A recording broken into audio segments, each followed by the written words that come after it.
গোটা বছরে যারা নামাজ আদায় করে না, মোটামুটি রমজান আসলে সবাই নামাজের জন্য প্রস্তুতি নেই, নামাজ আদায় করে। গোটা বছর যারা কোরআন শরীফ তেলাওয়াত করে না, রমজান আসলে তারা কোরআন শরীফ তেলাওয়াত শুরু করে। গোটা বছর যারা মাথায় টুপি দেয় না, তারা দেখা যায় রমজান আসলে মাথায় টুপি পরিধান করে। যে সমস্ত মহিলারা গোটা বছর মাথায় কাপড় পরিধান করে না, রমজান আসলে তাদেরকে মাথায় কাপড় পরিধান করতেও দেখা যায়। বিশেষ করে টেলিভিশনে দেখবেন মহিলা সাংবাদিক যারা বা বিভিন্ন টকশোতে যারা করে, আমি প্রায় সময় দেখি যে ওনারাও মাথার মধ্যে কি করে, অন্তত রমজানের সম্মানার্থে মাথায় কাপড় পরিধান করে। তো এইভাবে প্রত্যেকটা সেক্টরে, প্রত্যেক জায়গায় দেখা যায় যে রমজানকে আমরা চেষ্টা করি সম্মান করতে। আর কেন করব না? এই যে মুসলিম হিসেবে, ইমানদার হিসেবে অবশ্যই আমাদের রমজানকে সম্মান করতে হবে। যে যত বেশি সম্মান করবে তার মর্যাদা আল্লাহর কাছে তত বেশি কাছাকাছি যাবে। বড় করে বলি সুবহানাল্লাহ।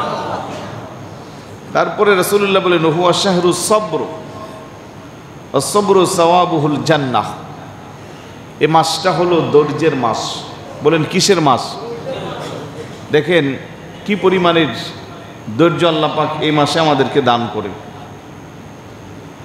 একমাত্র আল্লাহর ভয় নিয়ে আমরা এই ধৈর্যগুলো লালন করি। 12 ঘন্টা 14 ঘন্টা উপবাস থাকার পরে, আসরের পরে আর সময় বেশি নাই, হরেক রকমের ইফতারি নিয়ে সামনে বসা, 2 মিনিট বাকি আছে, চাইলে বান্দা তৃষ্ণা মিটানোর জন্য পানি পান করতে পারত, ক্ষুধা নিবারণের জন্য চাইলে খাবারগুলো সামনে যেহেতু আছে খাইতে পারত, কিন্তু বান্দা খাচ্ছে না। খুব ঘন ঘন ঘড়ির দিকে তাকাচ্ছে, মসজিদের মাইকের এলানের দিকে কান দিয়ে রাখছে, পাশের মসজিদের এলান বাজছে, তারপরে উনি খাচ্ছে না, কোন আগে আমার মসজিদের এলান বাজতে হবে। এই যে একটা সচেতনতা, এই যে একটা ধৈর্যের পরিচয়, এটা বান্দা অন্য কোনো ইবাদতের মাধ্যমে এতটুকুন ধৈর্য সাধন করা যায় কিনা, এটা একটা প্রশ্নবিদ্ধ।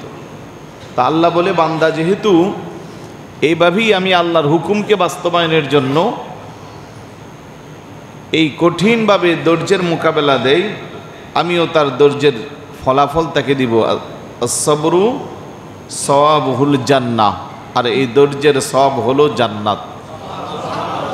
আর একটু জোরে বলুন না সুবহানাল্লাহ। ধৈর্যের সওয়াব কি? জান্নাত। কিন্তু মাঝে মধ্যে আমরা এমনও দেখতে পাই যে কিছু কিছু ভাইদের আচার ব্যবহার এমনটা হয়ে যায় যেটা পবিত্র মাহে রমজানের পবিত্রতা রক্ষা করে না, বরং রমজানের পবিত্রতাকে প্রশ্নবিদ্ধ করে। তাই আমরা যার যার অবস্থান থেকে নিজেকে সংযত রাখতে হবে, কন্ট্রোলে রাখতে হবে, অধৈর্য হলে চলবে না। আল্লাহ বলেন, ইন্নামা ইউওয়াফফাস সাবিরুনা আজরাহুম বিগাইরি হিসাব। ধৈর্যশীল বান্দাদেরকে আমি আল্লাহ এমন প্রতিদান দিব যার কোনো হিসাব নাই, হিসাব ছাড়া প্রতিদান। সুবহানাল্লাহ বলবেন না? আর রমজান মাসটা তো ধৈর্যে শিক্ষা নেওয়ার মাস, তাহলে এই মাসে কেন আমি এতটা ধৈর্য হারা হব? মাথা গরম হয়ে যায়, এই হয়ে যায়, সেই হয়ে যায়, অনেক ধরনের আচার ব্যবহার হয়, এরকম করা যাবে না।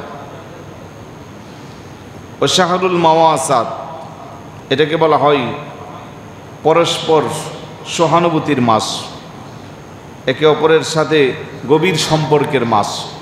তাহলে দীর্ঘ কয়েক মাস যাবৎ যারা সহানুভূতির মধ্যে ছিলাম না, রমজানের